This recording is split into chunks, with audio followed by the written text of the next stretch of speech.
हाय, आपके साथ मैं हूँ Surbhi Sharma. India TV YouTube channel subscribe करिए, बेल आइकन दबाएं। राइए अब देखते हैं सुपर 100।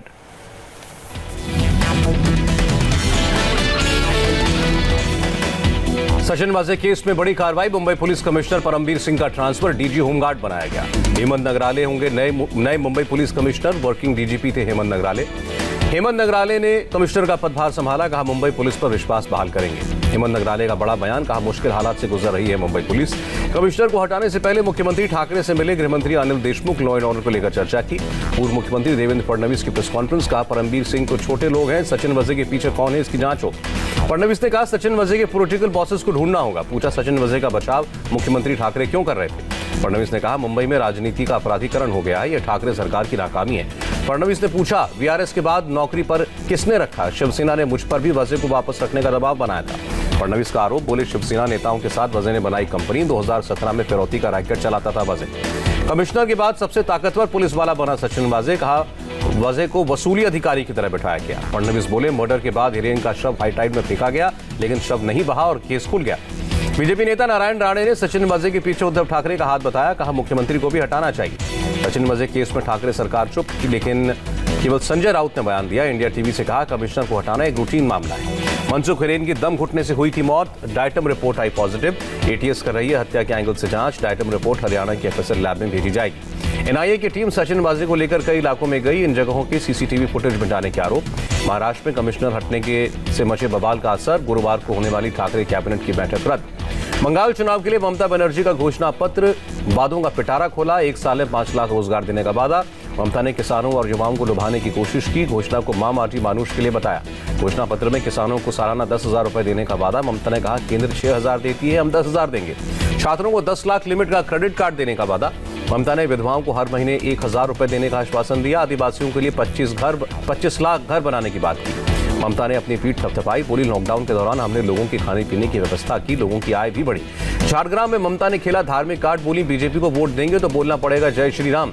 ममता ने अपनी चोट का ठीकरा बीजेपी पर फोड़ा। कहा वो चाहते हैं मैं चुनाव प्रचार न करूं। बीजेपी में शामिल होने वाले नेताओं पर भी बरसी ममता। लालची और गद्दार कहा। पूर्वी बर्धमान में टीएमसी उम्मीदवार ने धमकी दी। कहा जो वोट नहीं देंगे उसे 2 महीने के बाद वो अंजाम भुगतने के लिए तैयार है। दिल्ली में बीजेपी केंद्रीय चुनाव समिति की बैठक। प्रधानमंत्री मोदी और अमित शाह मौजूद। 5वें और 6ठे चरण के लिए उम्मीदवारों के नाम पर मंथन। एक्ट्रेस पायल सरकार ने बेहलापुर में किया चुनाव प्रचार। असम चुनाव के लिए बीजेपी की सबसे बड़ी रैली। गुरुवार को करीमगंज में हुंकार भरेंगे प्रधानमंत्री मोदी। बीजेपी ने तमिलनाडु, केरल और असम चुनाव के तीसरे चरण के लिए उम्मीदवारों के नाम का ऐलान किया। बीजेपी ने राज्यसभा सांसदों के लिए व्हिप जारी की। 18 मार्च को संसद में हाजिर रहने के निर्देश। योगी आदित्यनाथ ने कांग्रेस पर हमला बोला। कहा कभी विकास के पक्ष में नहीं रही कांग्रेस। योगी ने कांग्रेस पर तुष्टीकरण की राजनीति का आरोप लगाया। कहा सत्ता के लिए कुछ भी कर देती थी कांग्रेस। सीएम योगी ने असम में घुसपैठ का मुद्दा उठाया। कहा कांग्रेस की वजह से असम में उग्रवाद की समस्या थी। पुडुचेरी में चुनाव से पहले रिकॉर्ड 331 करोड़ रुपए जब्त हुए। चुनाव आयोग ने जानकारी दी। पुडुचेरी के पूर्व सीएम बी नारायणसामी नहीं लड़ेंगे चुनाव। कांग्रेस की तरफ से जारी लिस्ट में नाम नहीं। तमिलनाडु चुनाव के लिए एमडीएमके का घोषणा पत्र जारी। चेन्नई में जारी हुआ घोषणा पत्र। आंध्र प्रदेश के पूर्व मंत्री पी नारायणा को सीआईडी का नोटिस। जमीन घोटाले का आरोप। केरल से राज्यसभा की 3 सीटों के लिए 12 अप्रैल को चुनाव होगा। 21 अप्रैल को खत्म हो रहा है 3 सदस्यों का कार्यकाल। मंडी के बीजेपी सांसद रामस्वरूप शर्मा की संदिग्ध हालात में मौत। पंखे से लटका मिला शव। बीजेपी सांसद रामस्वरूप शर्मा के घर से मिली काफी दवाएं। कई बीमारियों से पीड़ित थे। सांसद रामस्वरूप शर्मा को लोकसभा में दी गई श्रद्धांजलि। कार्रवाई दोपहर 1 बजे तक स्थगित रही। हिमाचल प्रदेश के सीएम जयराम ठाकुर ने सांसद की मौत पर शोक जताया। प्रधानमंत्री मोदी 26 मार्च को 2 दिन के बांग्लादेश दौरे पर जाएंगे। विदेश मंत्रालय ने कहा बांग्लादेश की प्रधानमंत्री शेख हसीना के न्योते पर हो रहा है दौरा। कर्नाटक वक्फ बोर्ड का आदेश। सभी मस्जिदों और दरगाहों को रात 10 बजे से सुबह 6 बजे तक लाउडस्पीकर का इस्तेमाल न करने को कहा। पूर्व कांग्रेस नेता सज्जन कुमार की जमानत पर गुरुवार को सुप्रीम कोर्ट में सुनवाई। 1984 दंगा मामले में उम्र कैद की सजा काट रहे हैं। राजस्थान की एक पॉक्सो अदालत ने नाबालिग से रेप के मामले में मौत की सजा सुनाई। कहा जघन्य अपराध की यही सजा है। एलजी की ताकत बढ़ाने वाले बिल के खिलाफ कांग्रेस का प्रदर्शन। दिल्ली के जंतर मंतर पर धरना दिया। राष्ट्रीय राजधानी क्षेत्र संशोधन विधेयक 2021 के खिलाफ दिल्ली सरकार का प्रदर्शन। मुख्यमंत्री अरविंद केजरीवाल ने मोदी सरकार पर निशाना लगाया। केजरीवाल ने कहा जब सरकार मतलब एलजी तो चुनाव कराने का क्या मतलब। केजरीवाल का बयान। बीजेपी दिल्ली में चोरी छिपे राज करना चाहती है। अतिक्रमण करके बने धार्मिक स्थलों पर इलाहाबाद हाईकोर्ट में सुनवाई। यूपी सरकार ने रिपोर्ट दाखिल करने के लिए मांगा 1 हफ्ते का समय। लखनऊ में एसपी सांसद दाऊद का अवैध निर्माण ढाया गया। बिना नक्शे पास कराए बनवाई थी बिल्डिंग की 5वीं मंजिल। यूपी एसटीएफ ने हिस्ट्री शीटर बदरे आलम को आजमगढ़ से गिरफ्तार किया। 25,000 का इनामी गैंगस्टर है आलम। दिल्ली में एक शख्स ने घरेलू विवाद में अपनी बुजुर्ग मां को थप्पड़ मारा, गिरने से हुई बुजुर्ग महिला की मौत। लखनऊ में बीजेपी सांसद कौशल किशोर के बेटे आयुष से पुलिस की करीब 6 घंटे तक पूछताछ। आयुष ने पुलिस को बताया, साले ने मेरे घर में छिपाई थी चंदन नाम के शख्स की पिस्तौल, उसी से फायरिंग हुई।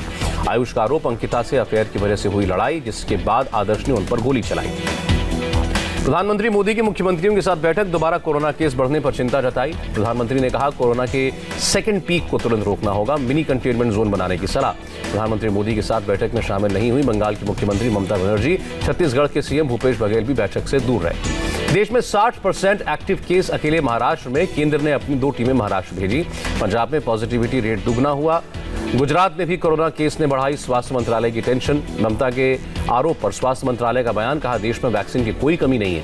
कोरोना काल में भारत ने 150 देशों को दवाइयां दी। राज्यसभा में विदेश मंत्री एस जयशंकर ने जानकारी दी। कोरोना ने बनाया नया रिकॉर्ड, एक दिन में 28,903 मामले आए, 188 लोगों की मौत। दिल्ली में कोरोना के 536 नए मरीज मिले, 24 घंटे में 3 मौतें। महाराष्ट्र में कोरोना ने तोड़े 2021 के सारे रिकॉर्ड, 24 घंटे में 23,179 नए केस, 84 मरीजों ने गंवाई जान। नागपुर में कोरोना के 3,370 नए केस, 24 घंटे में 16 मौतें। महाराष्ट्र के औरंगाबाद प्रशासन का बड़ा फैसला, 4 अप्रैल तक सार्वजनिक सभाओं पर रोक। केरल में कोरोना के 2,098 नए केस सामने आए, एक दिन में 13 मरीजों की जान गई। दुनिया में कोरोना के 12 करोड़ 14 लाख से ज्यादा केस, मौत का आंकड़ा 26,84,000 के पार। मॉडर्ना कंपनी का बड़ा कदम, 12 साल से कम उम्र के बच्चों पर वैक्सीन का ट्रायल शुरू किया। सीरम इंस्टीट्यूट के सीईओ आदार पूनावाला का बड़ा बयान, कहा WHO के दिए गए 2 करोड़ वैक्सीन डोज का लक्ष्य चुनौतीपूर्ण है। फ्रांस ने कहा, देश में कोरोना की तीसरी लहर आई, नवंबर के बाद फिर से आ रहे हैं रिकॉर्ड तोड़ केस। फ्रांस के प्रधानमंत्री एस्ट्राजेनेका का लगाना चाहते हैं डोज, सोमवार को ही एस्ट्राजेनेका पर लगी है रोक। अमेरिका के पूर्व राष्ट्रपति डोनाल्ड ट्रंप ने समर्थकों से अपील की, कहा सुरक्षा के लिए वैक्सीन जरूर लगवाएं। 2020 के अमेरिकी चुनाव में रूस ने दी थी दखल करने की कोशिश, अमेरिका की एक इंटेलिजेंस रिपोर्ट में दावा। अमेरिका ने 24 और सीनियर चीनी अधिकारियों पर प्रतिबंध लगाया, हांगकांग की आजादी से छेड़छाड़ का आरोप। चीन ने अमेरिका के लगाए गए प्रतिबंध की निंदा की, कहा अमेरिका और जापान स्थिरता को न बिगाड़ें। अमेरिका में एक पुल से लटका पिकअप ट्रक रेस्क्यू ऑपरेशन चलाकर 2 लोग बचाए गए।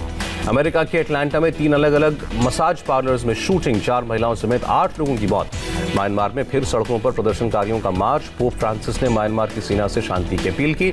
म्यांमार के यांगून में सैकड़ों लोगों का पलायन, प्रदर्शन और हिंसा से डरकर शहर छोड़ रहे हैं लोग। पूर्वी यमन के एक शहर में बैलिस्टिक मिसाइल से हमला, हाउती विद्रोहियों पर हमले का शक, 2 की मौत। यमन सरकार की सेना और हाउती विद्रोहियों के बीच फिर से शुरू हुआ संघर्ष, दर्जनों विद्रोहियों की मौत की खबर। नाइजर में बंदूकधारियों के हमले में 58 लोगों की मौत, साप्ताहिक बाजार से लौट रहे थे सभी लोग। नीदरलैंड्स में आम चुनाव का आखिरी दिन, प्रधानमंत्री मार्क रुते ने साइकिल से आकर वोट डाला। सोना 60 रुपए प्रति 10 ग्राम महंगा हुआ, चांदी 200 रुपए प्रति किलो सस्ती हुई।